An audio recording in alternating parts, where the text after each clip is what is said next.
Hey, I'm Kim, and today we're going to talk about what I've learned about gratitude.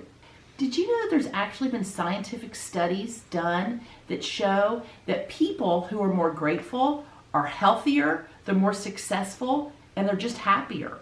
I found for me personally, when I focus on things that I'm grateful for, it can change my mood and my disposition. This is actually the chair that I come to in the morning, and if I find that I'm a little off, the first thing I'll do is take out my notebook and just start writing things down that I'm thankful for.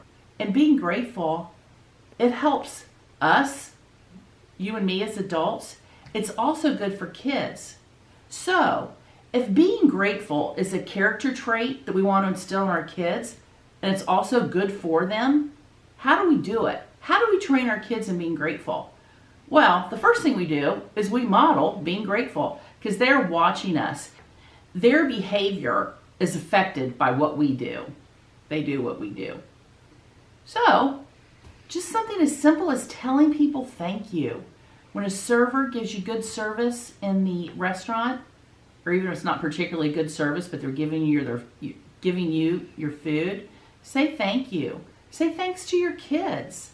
Then when your kids get older, another way that you can train them in gratitude is to write thank you notes. Give them some stationery with their name on it, or just give them a notebook with some paper in it.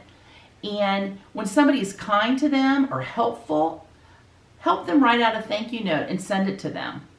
Then an idea that some of my friends have done, which I think is a great idea, is have a grateful jar. You put it on your kitchen table or in a place where your family's going to pass regularly. And whenever somebody has something that they're thankful for, they write it down and they put it in a jar.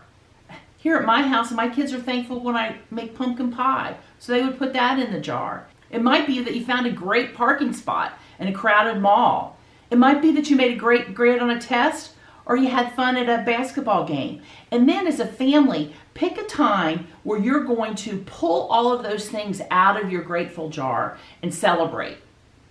Speaking of celebration, another way to instill gratefulness in your kid is to celebrate things that have happened in your life. My friends Amy and Jason, they created a whole wall that's their celebration wall. It's in their stairwell. Is stairwell a word? And over the period of 7 years, every time they had something that they were thankful for, they took out a Sharpie and they wrote it on the wall. As their daughters came into their life, their daughters' names went into the wall.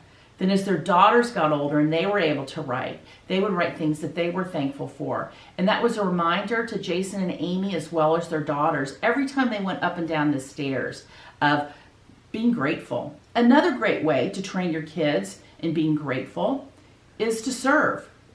2 key ingredients in grateful kids are that they help others and they're generous. So find ways either individually to serve or serve together as a family. We would love to hear your stories, and I know it would be an encouragement to other families on how you train your kids in gratitude. So have fun with all the kids in your lives and celebrating the things that you're grateful for.